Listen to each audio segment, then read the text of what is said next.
Olá, Homo sapiens, tudo bem com vocês? O vídeo que vocês vão assistir agora foi um seminário apresentado para a disciplina de Imunologia do curso de Ciências Biológicas do IFPA Baitetuba. Quem apresentou o seminário foi a minha amiga Analine Negrão e eu, Alisson Andrade, através da plataforma Google Meet. Se vocês gostarem do conteúdo, sintam-se à vontade para deixar o like aqui embaixo, fazer comentários, compartilhar o vídeo com quem vocês quiserem. E as referências utilizadas para o seminário vão estar aqui embaixo na descrição do vídeo. Muito obrigado desde já pela sua atenção e bom proveito. Boa noite para todo mundo. A gente vai falar agora da imunologia da retinocoroidite toxoplásmica, de novo também. E a retinocoroidite toxoplásmica, ela é uma das formas, digamos assim, com que a toxoplasmose pode se apresentar. Então, antes de falar da retinocoroidite toxoplásmica, na toxoplasmose ocular, a gente precisa entender o que é a toxoplasmose como um todo. Pode passar, por favor. Então, de maneira bem resumida, bem sucinta, a toxoplasmose ela é uma zoonose, ela é uma doença e que a gente coloca como zoonose pelo fato de ela ser transmitida de um outro animal, que não o ser humano, para o ser humano. É uma doença exclusiva nossa. Ela é causada por um protozoário, certo? Esse protozoário é o Toxoplasma gondii. Ele é um parasita intracelular obrigatório, então, para ele sobreviver, se desenvolver, ter ali o seu ciclo de vida completinho, ele precisa estar parasitando algum hospedeiro, ele precisa estar parasitando células, geralmente, de indivíduos homeotérmicos, como mamíferos, aves também, eles parasitam uma gama muito grande de hospedeiro, diversas espécies diferentes, enfim. A infecção, né, a contaminação, ela pode acontecer de forma congênita ou adquirida. A congênita é basicamente a mãe tem toxoplasmose, tem contato ali com parasita em um dado momento da gravidez, coisa do tipo, e aí ela acaba transmitindo a doença para o bebê. E a outra forma seria a adquirida. A toxoplasmose adquirida seria através principalmente da ingestão de água ou alimento contaminado com o parasita. Aí a gente destaca também que muita gente coloca como vilão, não é exatamente o vilão, porque o bicho não tem culpa disso, mas o Toxoplasma gondii, ele completa o seu ciclo de vida, ele tem como hospedeiro definitivo os felinos. E aí a gente destaca o gato doméstico, que é o mais presente no ambiente urbano, a gente tem mais contato e tudo mais.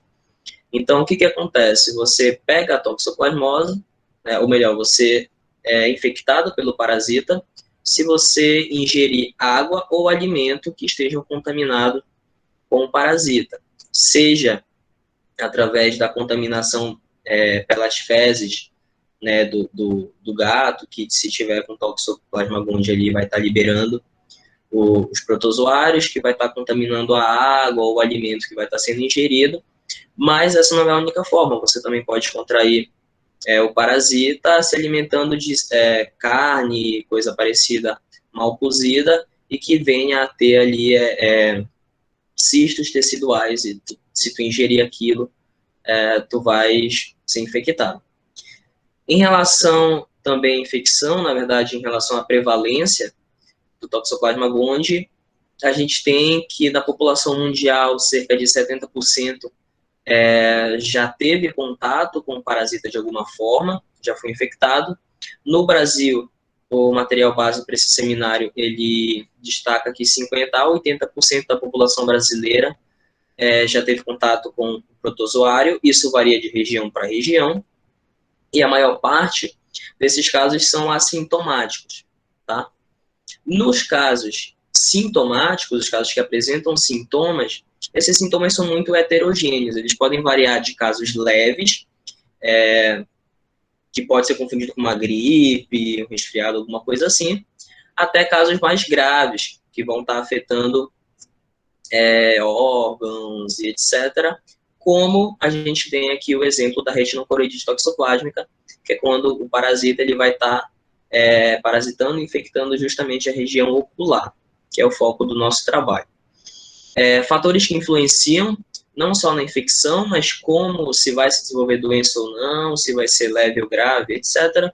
A gente destaca aqui alguns, né, que seriam fatores genéticos, tanto do parasita quanto do hospedeiro, a carga parasitária ao que o indivíduo ele vai ser submetido e ao sistema imune do hospedeiro. Então, se tu tem um sistema imune que está fortalecido, teoricamente, a chance de tu ter uma doença grave é menor.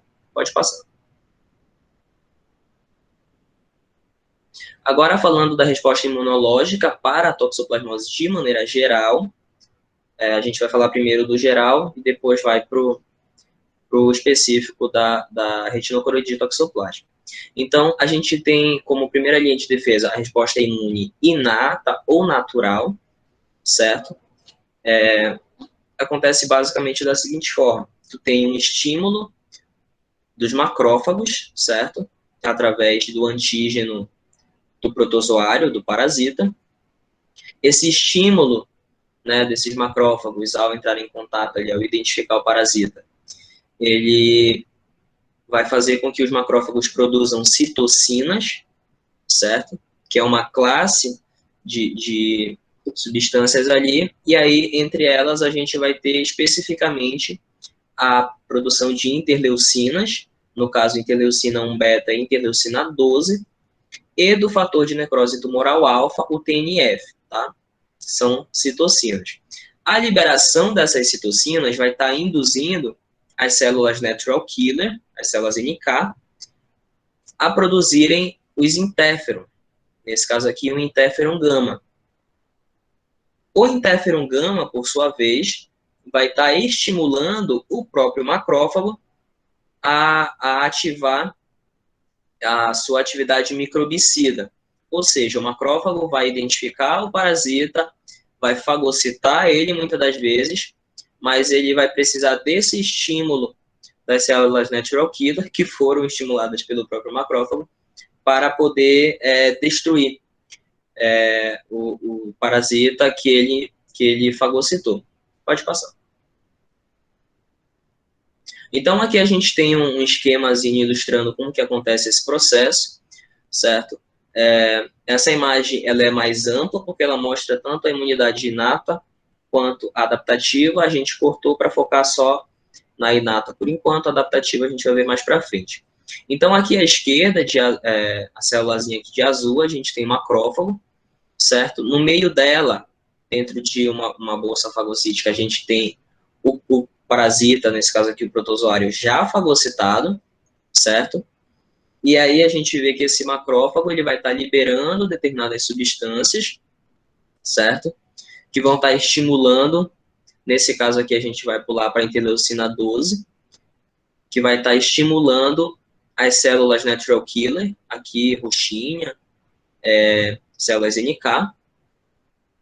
E esse estímulo, nesse caso aqui na imagem, por conta da interleucina 12, que a natural killer recebeu, vai estar fazendo com que ela produza o interferon gama, e esse interferon gama, ele também vai estar estimulando o macrófago, né, que já havia fagocitado o parasita, a destruir o parasita, como a gente vê aqui, aqui na imagem, o parasita todo picotado, todo destruído dentro do macrófago, certo? Também há outras células que podem atuar nesse processo, a gente está focando só nessas duas que são os principais aqui, mas a gente tem também a ação de neutrófilos e demais células. A interleucina produzida pelo macrófago, inicialmente também, junto com o fator de necrose tumoral, vai estar atuando no sistema imune adaptativo, que a gente vai ver um pouquinho mais à frente. Então, vocês percebem que é tudo interligado, é uma coisa cíclica, né? O macrófago inicia o processo, mas precisa de um outro estímulo para poder finalizar ele, por assim dizer. Pode passar. Agora, falando especificamente da resposta imune adquirida ou adaptativa, é a mesma coisa.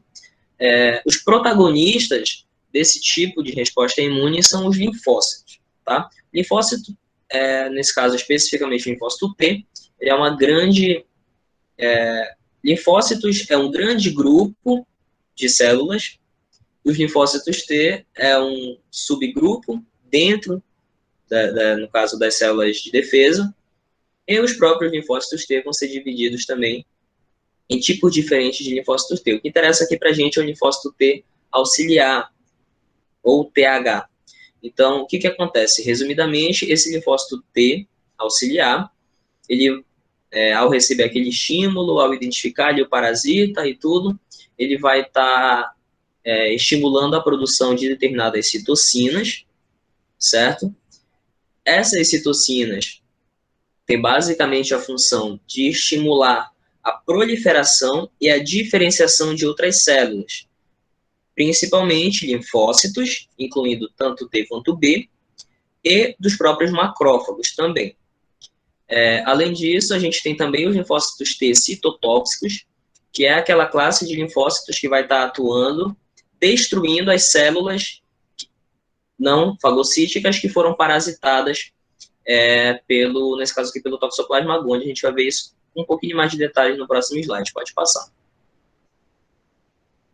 Então, aqui a gente tem o esquema geral de como funciona a resposta imune adaptativa para a toxoplasmose, certo? A gente tem inicialmente os linfócitos T auxiliares, né, que ao receberem um estímulo para começarem a agir, vão começar a desempenhar o seu papel. A gente tem dois tipos, ou duas subclasses de linfócitos T auxiliares, os T auxiliares 1, TH1, e o TH2. O que diferencia eles é basicamente o tipo de citocina que eles vão estar produzindo. Então, começando aqui pelo TH1, certo? O linfócito TH1, ele vai estar produzindo interleucina 2 e interferon gama. A interleucina 2, produzida pelo linfócito TH1, ela vai estar atuando, estimulando as células natural killer e as células TCD8, né? Que são as citotóxicas, que vão atuar atacando células infectadas. Então, a interleucina 2 vai estar estimulando essas duas células a atacarem células infectadas, certo? O INF-gama, o interferon gama, ele vai estar agindo, por sua vez, estimulando a atividade microbicida dos macrófagos. Então, os macrófagos, eles vão atuar tanto na imunidade adaptativa quanto na natural, como a gente viu anteriormente, certo? Mas, além de receber aquele estímulo inicial que a gente viu lá na resposta imune inata, ele também recebe um estímulo aqui do linfócito TH1 para estar desenvolvendo a sua atividade microbicida, né? Enquanto que a interleucina 2 vai estar estimulando as natural killers e TCD8 a atacar as demais células, que não macrófagos, que foram infectadas ali pelo parasita, né? E essas células infectadas precisam ser destruídas.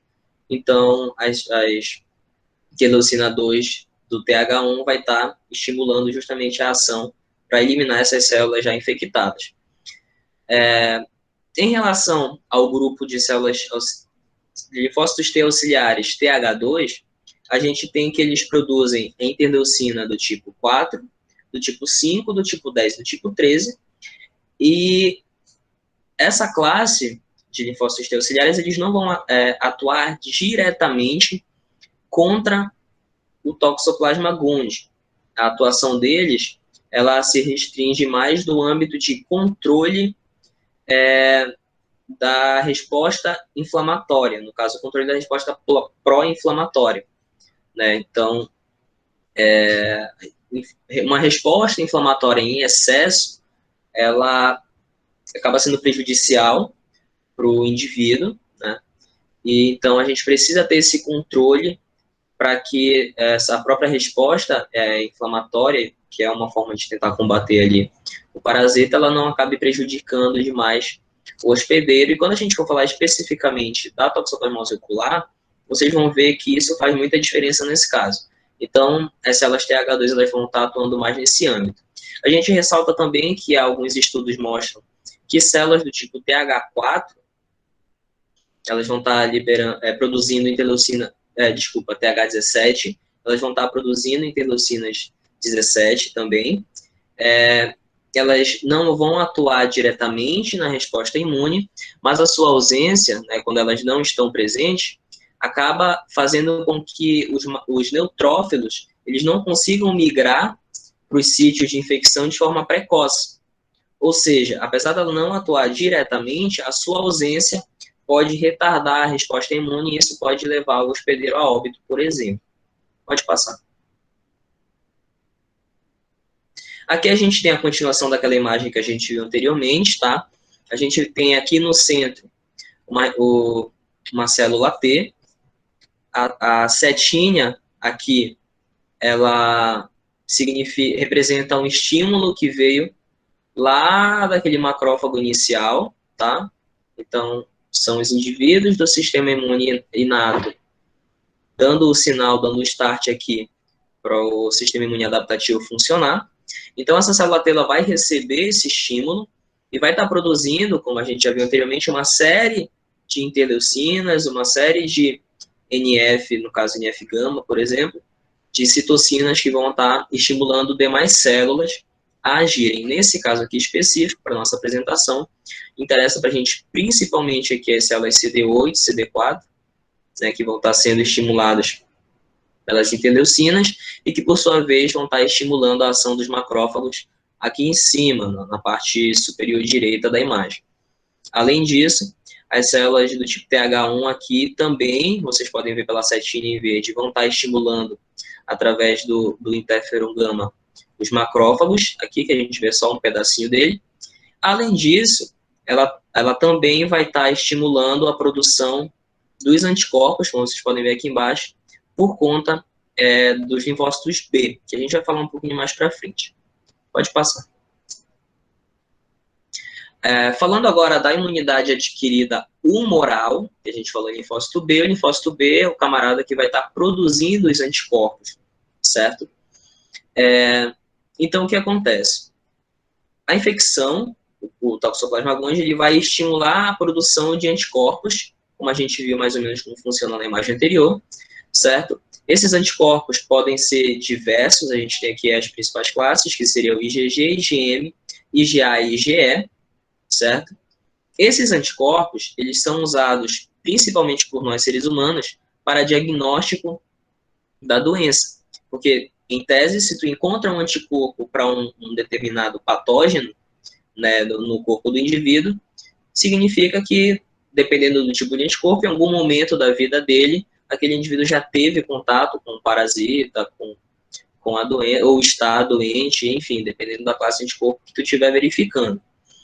No caso, a gente destaca bastante o IgG, que é aquele que vai ser aquele anticorpo, digamos assim, para infecção crônica, que vai te dizer se o indivíduo já teve contato com o parasita ou não, mas ele não vai te dizer se ele está doente.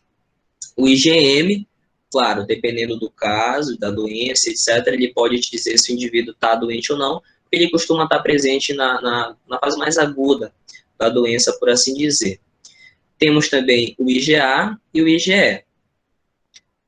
Bom, esses anticorpos, eles vão estar contribuindo na primeira linha de defesa, né, também contra o protozoário, porque eles vão estar atacando, eles vão estar combatendo os taquizoítas, que é uma das formas infectantes do Toxoplasma gondii, eles vão estar combatendo esses taquizoítas que estão fora das células. Então, eles podem se ligar e, através de outros sistemas, como o sistema complemento, eles podem estar destruindo ou ajudando a destruir esses taquizoítas. Porém, os anticorpos eles não têm como agir dentro de células. Então, aqueles parasitas que já infectaram outras células, o anticorpo ele não vai atuar. Então, é por isso que a gente coloca aqui, apesar do anticorpo, nesse caso, ser muito importante, ele não é necessariamente a principal forma de combater a doença.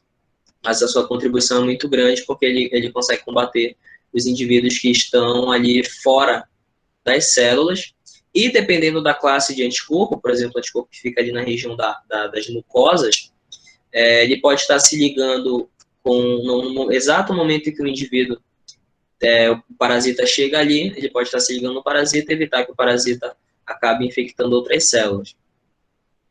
Então, pode passar.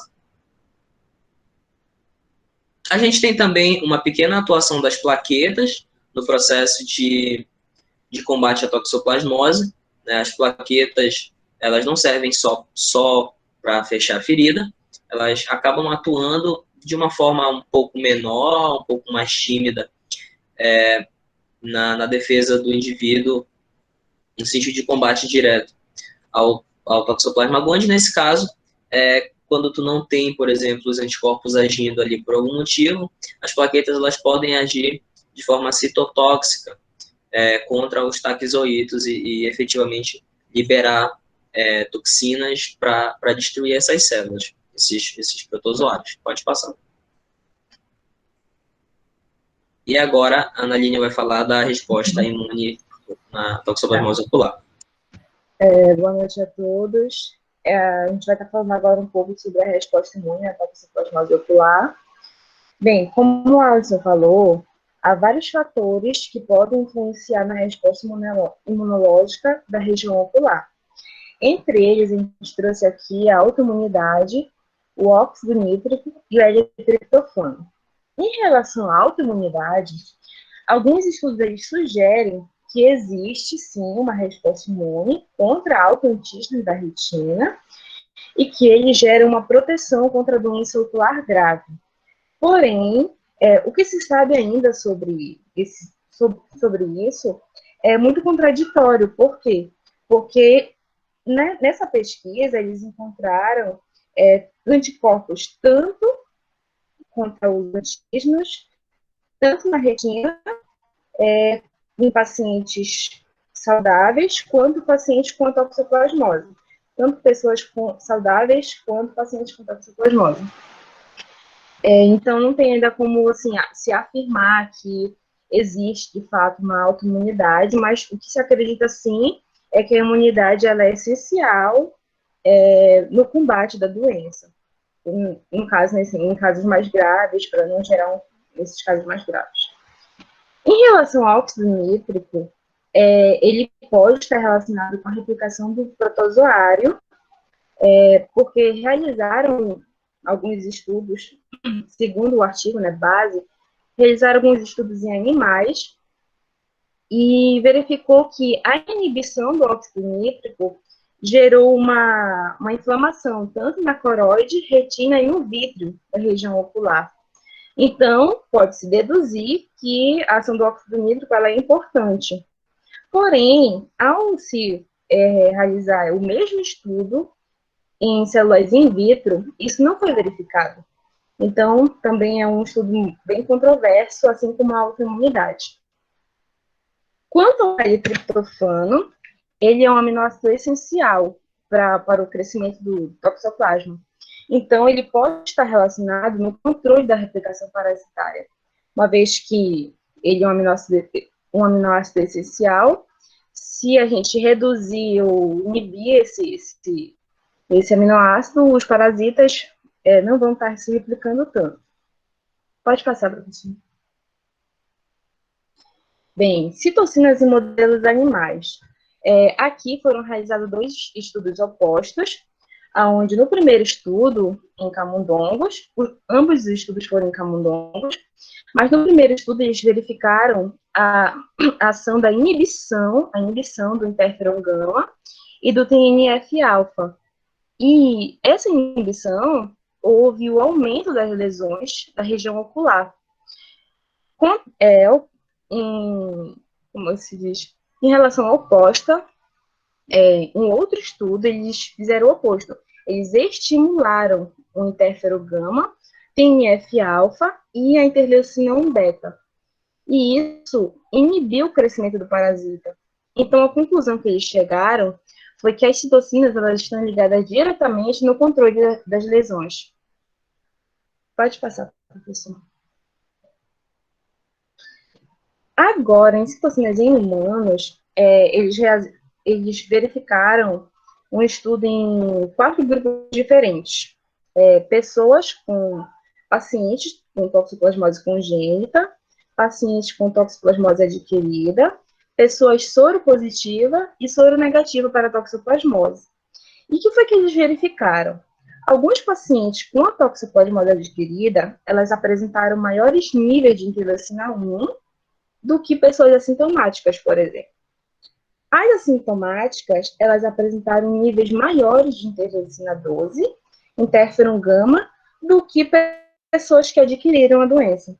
E os pacientes com a toxoplasmose congênita tiveram uma taxa maior de interleucina 12, interferon gama, que é justamente devido à resposta aos antígenos do parasita, do que o paciente que adquiriram a doença. Então, diante desses resultados, pode-se verificar que, em humanos, a produção de interleucina 12, interferon gama, ela está diretamente ligada à resistência das lesões. Assim como a produção de interleucina 1, ela vai estar relacionada à suscetibilidade a desenvolver as lesões. E a interleucina 1, interleucina 6, estimulador de granulócito do macrófago e moléculas de adesão intercelular, eles estão ligados diretamente à imunorregulação dos parasitas, que, como o Alisson relatou, né, quanto maior digamos assim, a resposta imune, sobretudo na região ocular, maior pode ser o aumento das lesões. E se essas lesões forem ocasionadas próximo da retina ou na retina, ela pode gerar cegueira do indivíduo. Pode passar, professor. Em relação às quimiocinas, de maneira bem breve, elas trabalham no recrutamento das células do sistema imune, como o Alisson já bem explicou, e elas atuam também como mediadoras na resposta inflamatória. Bem, como eu disse, quanto maior a resposta inflamatória, maior é o aumento das lesões. E se essas lesões forem em regiões específicas do olho, como a retina, por exemplo, pode levar, assim, à cegueira do indivíduo. Como é o caso da maioria da doença, quando ela já está num estágio bem grave, e muitas pessoas ficam cegas ao adquirir a toxoplasmose ocular. Pode passar, professor. Em relação à suscetibilidade genética, que é um outro fator que também a gente tem uma certa incógnita, alguns estudos eles encontraram polimorfismos em genes que codificam justamente as citocinas relacionadas à defesa contra a toxoplasmose, o que leva ao aparecimento e ou agravamento das lesões.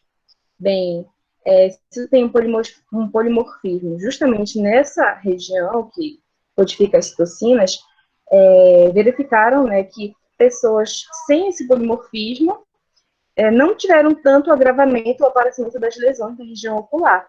Então, ele pode ser um fator que pode levar ao agravamento e o surgimento da retinocoreidite de forma grave. Pode passar, professor. Bem, muito obrigada pela atenção. Esse foi o nosso trabalho.